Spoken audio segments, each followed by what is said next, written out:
gone for 2 weeks, so the place is a mess. You do the housework, the washing, you cook the meals. That's Alice. You look after her. Homework, bath, all that crap. Got it? Right away, Todd.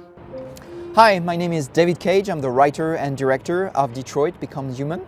We're here in Paris, and as we just introduced this new playable scene from Detroit featuring this character called Kara, we thought it was a great opportunity to revisit the origin of this character in this short video that we created in 2012.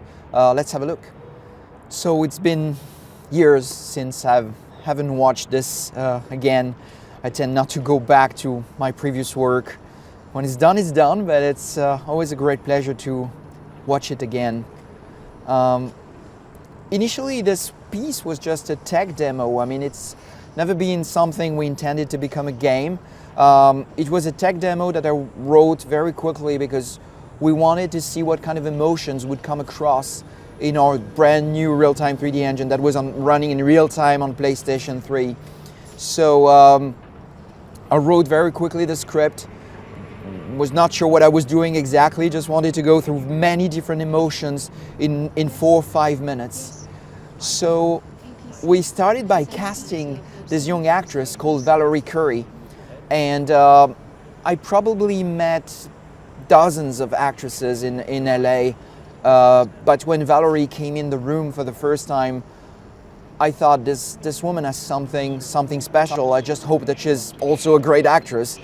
And actually, she delivered the most impressive performance I've seen. And it's a very difficult piece because it's going from being a robot to being a human being, basically, and having emotions and being able to cry and all these things. Very challenging script, very difficult, and Valerie did an amazing job. So all these things with the robotic arms that you see moving around was another major challenge we had.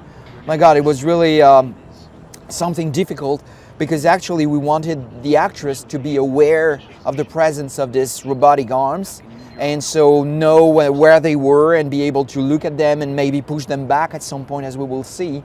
So basically we had like 3 people on set faking the arms and just, you know, with this very precise choreography, just making sure that they were moving the right way at the right moment so she could react and push them back and look at them at the right moment in the right timing. So all this is perfectly choreographed, and it was a real nightmare to make, and I think the people who did it still remember it today.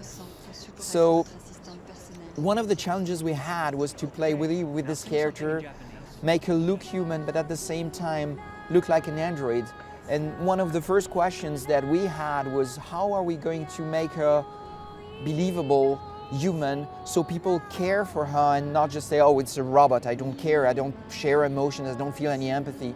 And actually the performance of Valerie Curry answered that question for us, because her performance was so moving that it became very natural and it came very easily. We just heard her singing in Japanese, so in order to do this, and before that she spoke French, and German, I think, if I remember well. Of course, it's not Valerie. She has a lot of talents, but she doesn't speak so many languages. So we had to work with a Japanese singer who just did this bit, and with a French actress and a German actress to do the different languages. And at the end, we put everything, of course, on Valerie's face, so it looks like it's Kara speaking different languages. So that was a real choreography, a lot of work, and talking to the operator was really something important. This is the moment where she realizes that she's going to be disassembled, what will happen to her. So a very moving, very important moment in the story. Working on the eyes, working on performance capture, working on the skin. So of course all these technologies have evolved a lot since then, so it's I'm still very proud of it, but at the same time, if you look at Detroit today and how we recreated the character of Kara, I think she looks much better today. It's different generation, different engine. And this is the moment where she gets disassembled.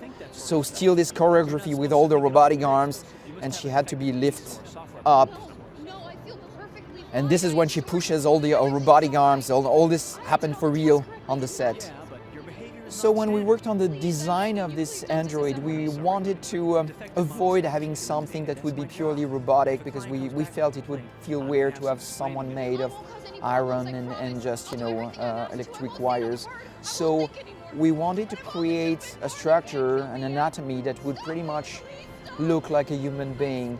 So we created this heart beating in the chest and this blue blood that would go through her veins, so we could have this, this feeling of empathy. She looks human, and she also had a heart beating and blood in her veins. That was something important to us, and I think it plays an interesting role, an interesting part in the impact that the piece has. And again, that was a huge challenge, to create a character and so show how she's assembled on screen, looks like a human, and then disassembled again and then reassembled.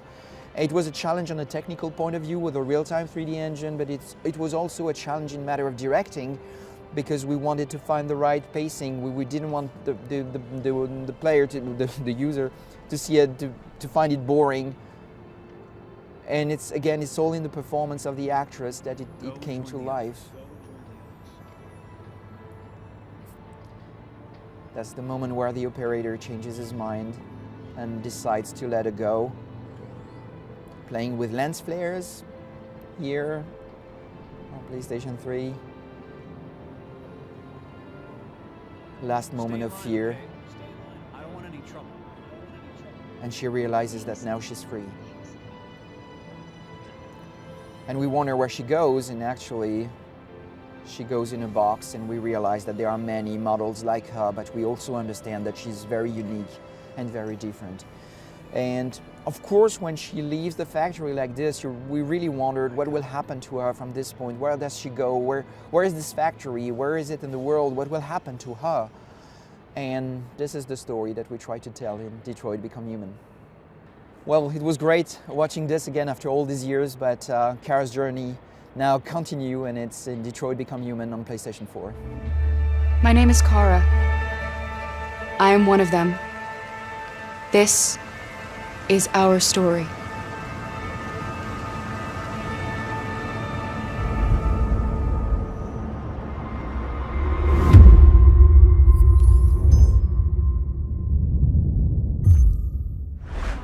PlayStation.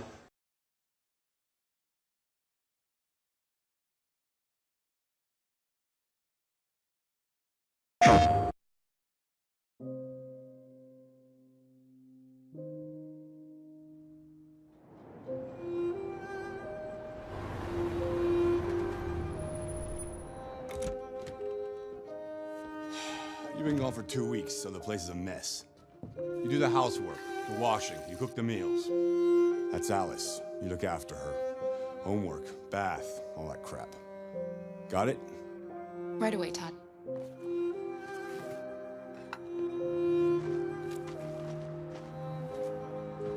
Aren't you going to school today?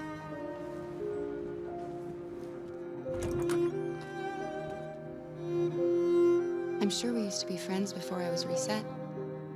Maybe we can be friends again.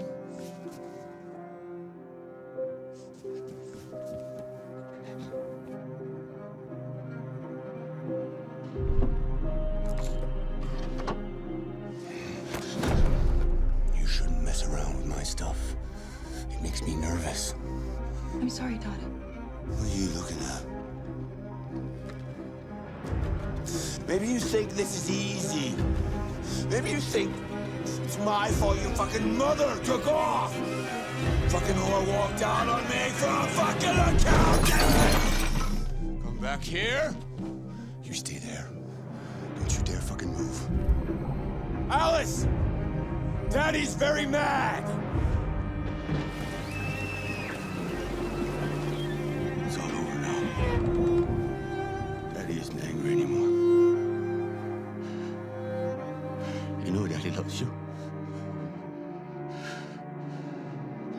This is all your fault!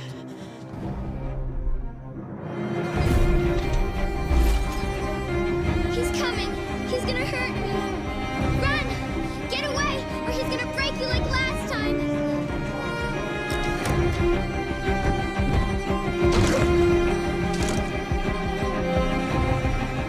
You're coming with me.